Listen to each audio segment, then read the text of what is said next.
Ok, hola, soy Román González, le mando un saludo a todos los fans, bendiciones, cuídense. Hey, what's going on? It's your boy BT, and I came here to talk some boxing with the thousands of True School Sports subscribers. What's going on, guys? Now, it's fight week. Gennady Golovkin, Daniel Jacobs, it's final here, so this is my initial fight week thoughts. We'll start with, I guess, the undercard. We have two very, very talented fighters in the flyweight division fighting. Carlos Cuadras will be fighting David Carmona, and then you have Roman Gonzalez fighting the Thailand guy's name who I can't pronounce, but he's ranked 4th in the world. And there'll be good fights, man. I know that the WBC already pretty much has this fight in place for Roman, so he's got to get past this fight with the guy who's very, very dangerous as a puncher. The same Thailand guy gave Cuadras all he could handle a couple years ago.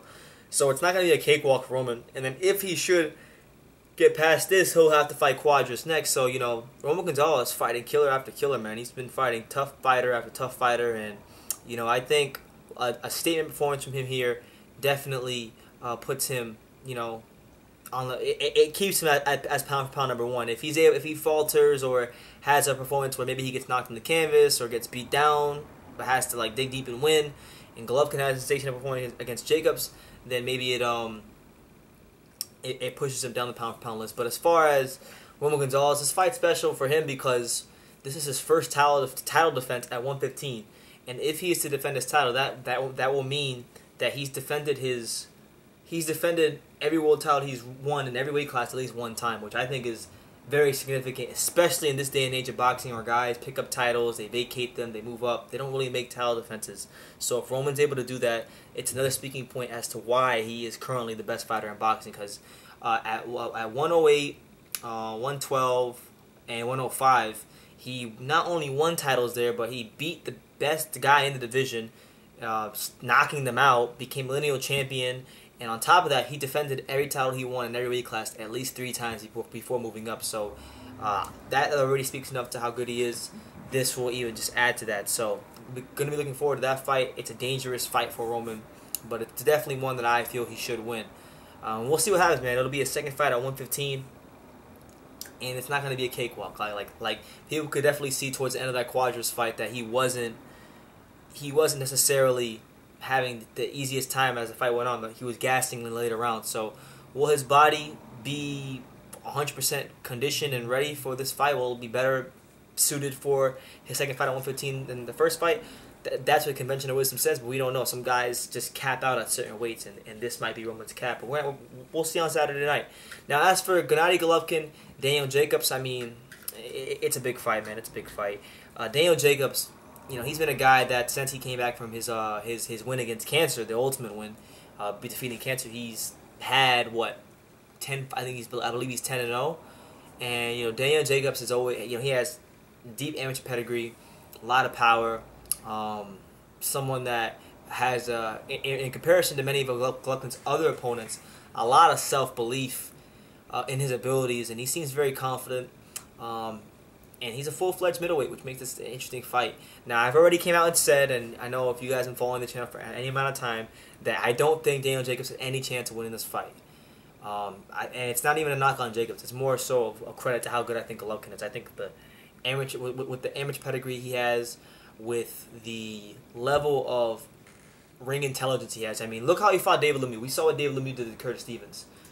And Gennady Golovkin made freaking David Lemieux look like like he just picked up boxing gloves the first time. You know, he has different dimensions to his game, and he's shown them in different fights.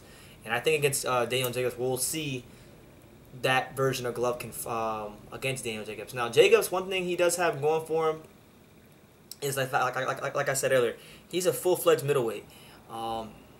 And he's got, you know, good quickness. He pivots. He can pivot really nicely to create different punching angles. So he has all that going for him. And I think his best bet is to take Gennady Golovkin into those deep waters, test that age of his. Let's see if Father Time catches up to him in those later rounds, and go for the gusto on the 10th or 11th round. You know, he didn't have to box smart, very safely, precautious, maybe even be a little boring through the first part of the fight. But once he gets to that 9th, 10th, 11th round, that's going to be where Daniel Jacobs has to put his foot on the gas, and that's where he has to be ready conditioning-wise and stamina-wise if he has a chance to beat Golovkin.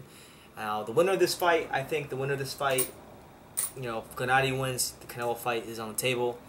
If whoever loses this fight, regardless of who wins this fight, whoever loses this fight, I want to see against Dave Lemieux. I think whether it's Golovkin versus Lemieux again, whether it's Jacobs against Lemieux, I think either one of those would be good fights. But I mean, like I said before, I think Golovkin's gonna get an 8th round stoppage over Jacobs. I think he's gonna break him down systematically, and it'll be a masterclass performance by what is arguably the best fighter in boxing right now. So right now, those are my initial thoughts on the fight. They also have Ryan Martin, the lightweight prospect who I saw fight on the Gonzalez card. So it's going to be a good card. If you're in the New York City area and you haven't got tickets yet and you can't afford it, I would suggest you go make your way down to Madison Square Garden. If you have money, get tickets. If you can't, go buy them pay-per-view. It's going to be a great night of boxing, a great match between two talented middleweights, the best pound fighter in the world in a tough fight, and also Carlos Quadras. So it should be an interesting night of boxing, one where we get more clarity on the pecking order of who stands where, and just, yeah, another great night in the sport of boxing. So these are my initial thoughts on the Gennady Golovkin, Daniel Jacobs card. Let me know what you guys think. What are you guys thinking as this fight comes on, as this fight draws closer, draws nearer to us? Who you picking in these fights and why? What do you want to see in the future for these guys?